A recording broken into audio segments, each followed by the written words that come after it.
बहुत समय पहले की बात है। पहाड़ी बीच बसा एक सुंदर राज्य था सुनारगढ़।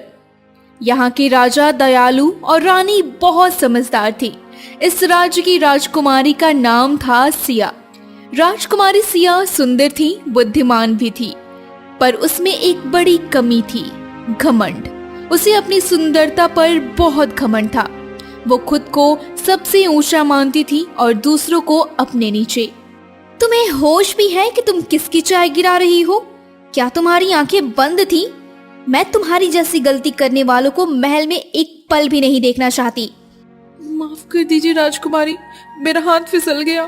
मैं अगली बार बहुत ध्यान रखूंगी।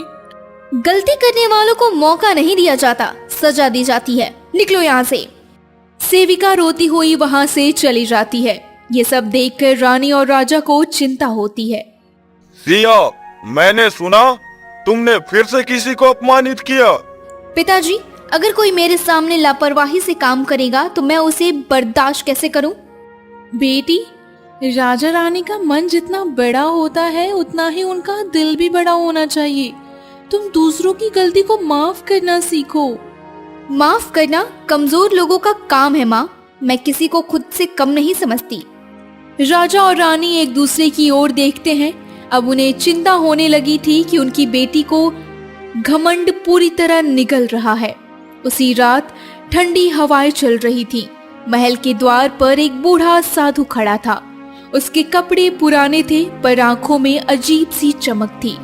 वो थे बाबा यशवंत। मुझे राजकुमारी सिया से कुछ कहना है, मुझे अंदर ले चलो। इस समय? ठीक है, मैं राजा को खबर करता हूँ। कुछ देर बाद बाबा यशवंत को राजसभा में लाया गया। वहाँ राजा, रानी और राजकुमारी तीनों मौजूद थे।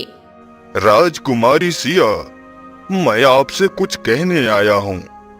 तुम बहुत सुंदर हो, पर तुम्हारा घमंड तुमसे भी बड़ा है। याद रखो, जब सुंदरता पर घमंड सवार हो जाए तो वह शराब बन जाती है। जल्द ही तुम्हें 3 संकेत मिलेंगे जो तुम्हें रास्ता दिखाएंगे। अगर तुम नहीं बदली तो तुम्हारी किस्मत बदल जाएगी। हाँ हाँ बाबा, तुम बूढ़े हो और अब बेतुकी बातें करने लगे हो। मेरी जैसी राजकुमारी को कोई नहीं बदल सकता। जाओ यहाँ से। सिया, यह बाबा साधारण नहीं है। ध्यान से सुनो इनकी बातों को। पिताजी, आप भी इन लोगों की बातों में आ जाते हैं। मेरी जिंदगी मेरी है। क्या आप ये चाहती हैं कि मैं इन लोगों के हिसाब से चलूं? बाबा कुछ नहीं बोले। वे मुस्कुराते हुए वहाँ से निकल गए। उनके पीछे चलते हुए एक गहरी हवा चलने लगी। रात के अंधेरे में जब सब सो रहे थे, तब महल की छत पर एक काली छाया धीरे धीरे उतरती है। अब शुरू होगा असली खेल। घमंड को उसकी कीमत चुकानी होगी। अगली सुबह महल में कुछ अजीब हुआ। महल का शीशा अचानक से टूट गया। बगीचे की फूलों की बेलें मुरझा गईं। राजा हरिदेव अब समझ चुके थे कि राज्य में कुछ अशुभ शुरू हो चुका है, और इसका कारण कोई और नहीं, उनकी अपनी बेटी सिया है। राज पुरोहित रघुनाथ जी, ये सब क्या हो रहा है? दीवारें खुद ब खुद क्यों काली हो रही हैं? और सभी घड़ियां एक ही समय पर क्यों रुक गई? महाराज, मैंने आज सुबह एक पुराना ग्रंथ खोला। उसमें लिखा है, जब सूर्य अपनी धूप पीछे खींच ले और हवा अपनी चाल बदल दे, तब सुंदरता के घमंड को एक एक करके 3 चेतावनी दी जाती है। ये तो ठीक वही बात है जो बाबा यशवंत ने कही थी। क्या हमारी सिया अब किसी बड़ी मुसीबत की ओर बढ़ रही है? सिया अभी तक इन सब बातों को मजाक में ले रही थी। वो शीशे में खुद को निहार रही थी, जब अचानक एक पल को उसका चेहरा धुंधला हो गया। ये क्या? मेरा चेहरा धुंधला क्यों हो रहा है? नहीं, शायद ये मेरी आंखों का भ्रम होगा। तभी हवा तेज चलने लगी और उसके कमरे में एक पुरानी किताब अपने आप जमीन पर गिर गई। सिया ने जैसे ही उसे खोला, किताब के अंदर से एक पन्ना उड़कर दीवार पर चिपक गया और उस पर लिखा था, पहली परीक्षा आने वाली है। जब समय रुकेगा और मन कांपेगा, तब घमंड की पहली परत गिरेगी। ये सब क्या है? ये बातें सच हो रही हैं क्या? नहीं, मैं किसी से नहीं डरती। माधवी, क्या तुमने भी महसूस किया?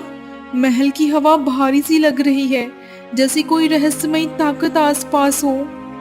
रानी माँ, कल रात मैंने बाबा को जाते हुए देखा था। उन्होंने जाते जाते कहा था अब उसका मन ही उसे रास्ता दिखाएगा। मुझे लगता है वो सिया के बारे में कह रहे थे। अगर हमारी बेटी सच में किसी रहस्य में फंस चुकी है तो हमें उसकी मदद करनी ही होगी, चाहे वो खुद माने या ना माने। महल से कुछ दूरी पर एक घना जंगल था। उस जंगल के बीच एक बहुत पुराना पेड़ था, वचस्पति वृक्ष। यह पेड़ बोलता था, सोचता था और भविष्य देख सकता था। उसी रात जब सिया गहरी नींद में थी, उसे एक सपना आया। राजकुमारी सिया, घमंड जब सिर पर चढ़ता है तो मन पर पर्दा डाल देता है। अब तेरे सामने 3 रास्ते खुलेंगे। एक पर कांटे होंगे, एक पर आंसू और एक पर सच्चाई। तू किसे चुनेगी, ये तेरा भाग्य तय करेगा। कौन हो तुम? ये रास्ते क्यों दिखा रहे हो? मैं तो राजकुमारी हूँ, मुझे इन सब की जरूरत नहीं है। बस एक बात याद रख, जिस दिन तू आईना देखकर खुद को नहीं पहचान पाएगी, वह दिन तेरे जीवन की पहली परीक्षा होगी। सिया अचानक नींद से उठती है। उसका दिल बहुत तेज धड़क रहा है, माथे पर पसीना। उसने शीशे की तरफ देखा, पर उसका चेहरा साफ नहीं दिख रहा था। शीशा धुंधला था। कहीं ये सब सच तो नहीं? क्या मैं वाकई किसी श्राप की तरफ बढ़ रही हूँ? दूर जंगल में वनस्पति वृक्ष की शाखाएं धीरे धीरे हिल रही थी। राजकुमारी सिया अब भीतर ही भीतर घबरा रही थी। वो सपना, वो उड़ता पन्ना और शीशे में खुद का धुंधला चेहरा। सिया रोज की तरह बगीचे में घूमने निकली, लेकिन आज कुछ अलग था। बगीचे के सारे फूल मुरझाए हुए थे, पत्तियां काली पड़ गई थी। ये क्या हो गया हमारे बगीचे को? कौन है जो इसकी देखरेख नहीं कर रहा? सेविका, कहाँ हो तुम सब? राजकुमारी जी, कल रात बगीचे में तेज आंधी आई थी। फूल खुद ब खुद झड़ गए और हमने देखा कि पेड़ों से काला धुआं निकल रहा था। काला धुआं पेड़ों से? क्या वे वही रहस्य है जिसकी बात उस बाबा ने की थी? हमारे राज्य में कुछ तो गलत घट रहा है। अब हम इसे नजरअंदाज नहीं कर सकते। मुझे लगता है सिया को खुद बाबा यशवंत के पास जाना चाहिए। शायद वो इस रहस्य को समझे और अपने भीतर झांके। एक बात और महाराज, पुरानी कहावत है, जो सत्य से भागता है वो घमंड की जंजीरों में बंध जाता है, और सिया अब इन जंजीरों में फंसती जा रही है। बस अब बहुत हुआ। हाय, मेरी ये बात क्यों कर रहा है? मुझ पर उंगली उठाना इतना आसान है क्या? बेटी, तुम पर उंगली नहीं उठाई जा रही, तुम्हें समझाने की कोशिश की जा रही है। क्या तुम एक बार बाबा यशवंत से मिलने के लिए तैयार हो? मैं किसी बाबा के पास क्यों जाऊं? मैं राजकुमारी हूँ, मेरी जैसी को कोई श्राप नहीं दे सकता। रात हो चुकी थी। सिया शीश महल में अकेली बैठी थी। चारों ओर चमचमाते आईने, लेकिन अब वो आईने भी धीरे धीरे धुंधले पड़ते जा रहे थे। मैं तो बस खुद को देखना चाहती हूँ। ये आईने अब मुझे क्यों नहीं पहचानते? तभी एक आईने में से एक परछाई निकली, बिल्कुल सिया जैसी, पर आंख लाल, चेहरा डरावना। तू सोचती है तू सबसे ऊपर है, पर अब समय आ गया है खुद से मिलने का। मैं ही तो हूँ तेरे घमंड की परछाई। अब मैं तुझसे अलग नहीं हूँ। नहीं नहीं, तुम मेरी कल्पना हो, तुम सच नहीं हो। तो फिर अपने ही चेहरे को क्यों नहीं देख पा रही? तू अपने आप से डरने लगी है। यही है घमंड का पहला झटका। सुबह जब रानी सौम्या सिया को देखने आई तो एक अजीब नजारा देखा। सिया की आंखें सूजी हुई थी, जैसे सारी रात रोई हो, और उसके गाल पर एक हल्का सा काला निशान था। सिया, ये चेहरा, ये निशान कैसे आया? बेटी, तुम ठीक हो ना? माँ, मैं नहीं जानती ये क्या हो रहा है। मैं रात भर अपने डर से लड़ती रही। मैंने खुद को खुद से अलग देखा।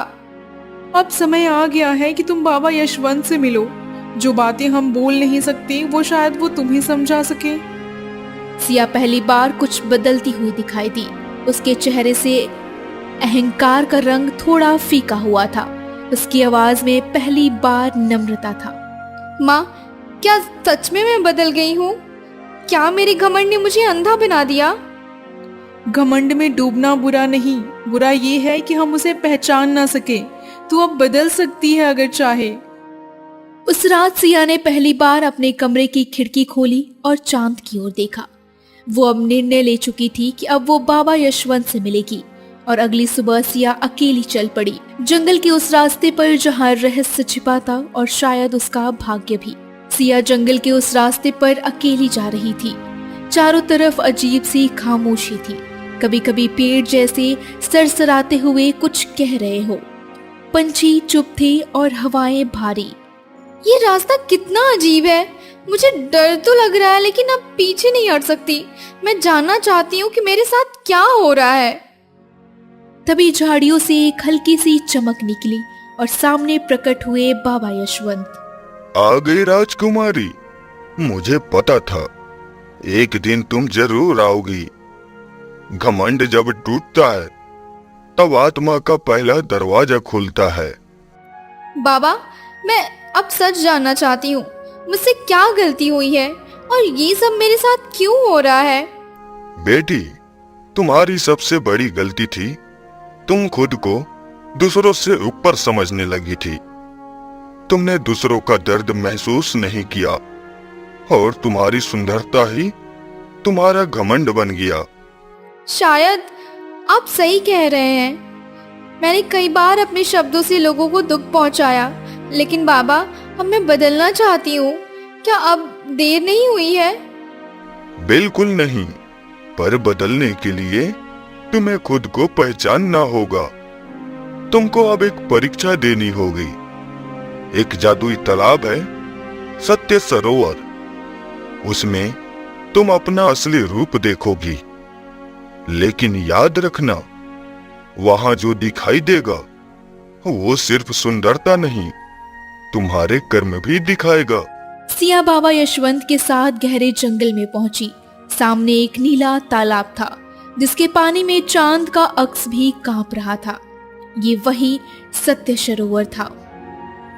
अब तुम्हारे मन में जो भी सच्चाई छिपी है वही इस पानी में दिखाई देगी, और अगर तुम डर गई तो तुम फिर कभी खुद को पूरी तरह नहीं जान पाओगी।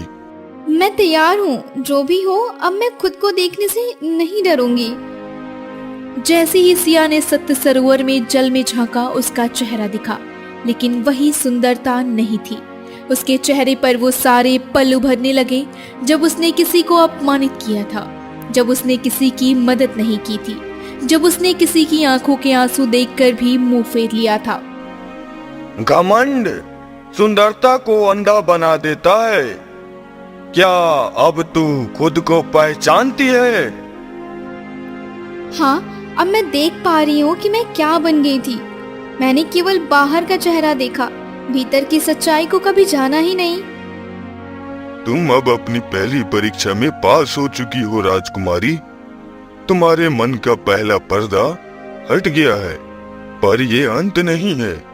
अभी 2 और परीक्षाएं बाकी हैं। एक जहां तुमको अपने दुख को समझना होगा, और एक जहां तुमको किसी और के लिए त्याग करना होगा। मैं अब पीछे नहीं हटूंगी बाबा। मुझे खुद को पूरी तरह बदलना है। मुझे अपने राज्य के लिए, अपने माता पिता के लिए और अपने भीतर की शांति के लिए बदलना ही होगा। सिया जब जंगल से वापस महल लौटी तो हर कोई उसे देखकर हैरान था। वही सिया जो कभी सिर ऊंचा करके बोलती थी, अब सबसे नजरें मिलाकर धीरे और सम्मान से बात कर रही थी। बेटी, तू कैसी लग रही है? पहले से तो बहुत बदल गई है। तेरे चेहरे पर एक अजीब शांति है। सब ठीक रहा वहाँ? हाँ माँ, वहाँ जाकर मुझे खुद से मिलना हुआ। मैंने जो भी किया उसे समझा। अब मैं सिर्फ खुद को नहीं, औरों को भी देख पा रही हूँ। अब मुझे अपने किए का प्रायश्चित करना है। बेटी, तुम अगर सच में बदल गई हो तो एक आखिरी बात जानना जरूरी है। इस श्राप का असली कारण क्या है? क्या वो सिर्फ तुम्हारे घमंड की सजा है? सिया फिर से बाबा यशवंत के पास गई, इस बार सवालों से नहीं बल्कि सच्चे उत्तर पाने की इच्छा से। बाबा, क्या अब मैं जान सकती हूँ कि ये श्राप क्यों दिया गया? क्या ये सिर्फ मेरी घमंड के कारण थी? नहीं बेटी, ये श्राप सिर्फ तेरे लिए नहीं था। ये श्राप तेरे पूरे वंश की परीक्षा थी। तेरे पूर्वजों ने एक बार एक निर्दोष साधु का अपमान किया था। उस साधु ने कहा था, जिस दिन उस वंश की राजकुमारी अपने सौंदर्य और घमंड को सबसे ऊंचा मानेगी, उस दिन से श्राप सक्रिय होगा। मतलब मैं तो सिर्फ उस कहानी का आखिरी पात्र थी और मेरी सोच ने उस श्राप को जगा दिया। हाँ, पर उसी श्राप को मिटाने की शक्ति भी तेरे भीतर थी। अब एक रास्ता है, लेकिन उसमें त्याग है। अगर तू किसी ऐसे को गले लगाएगी जिसे तूने सबसे ज्यादा नीचा समझा था और उसका दुख अपनाएगी, तो श्राप टूट सकता है। सिया को याद आया महल में एक पुराना सेवक था कृष्णदास, जो उसका बालपन का रक्षक था। पर एक बार गलती से उसने सिया की राजमुकुट छू ली और सिया ने उसे दरबार से निकलवा दिया। अब वो गांव के बाहर एक टूटी झोपड़ी में अकेला जी रहा था। मुझे उसी से मिलना होगा। मैंने उसके साथ बहुत अन्याय किया है। शायद अब वही मेरा सच सामने लाएगा। सिया अकेले उस झोपड़ी तक पहुंची। दरवाजा टूटा हुआ, भीतर एक वृद्ध और बीमार व्यक्ति बैठा था। कौन है? कई साल हो गए, किसी ने आवाज भी नहीं दी। दास जी, मैं सिया हूँ। आपको पहचानने में देर हो गई।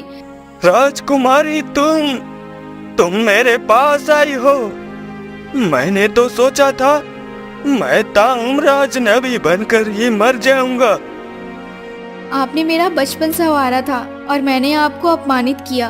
आज मैं अपनी सारी पहचान, सारे अहंकार को छोड़कर आपसे सिर्फ एक बेटी बनकर गले मिलने आई हूँ। सिया ने कृष्णदास को गले लगाया और तभी एक तेज प्रकाश फैल गया। सिया के चारों ओर एक हवा बदल गई। काली छाया जो वर्षों से उसे घेरी थी, वह गायब हो गई। उसके चेहरे पर फिर से चमक आई, लेकिन अब वो अहंकार की नहीं, सच्चाई की चमक थी। तू अब श्राप से मुक्त है सिया। तेरे त्याग, तेरे आंसू और तेरी नम्रता ने तुझे फिर से रानी बनने योग्य बना दिया है।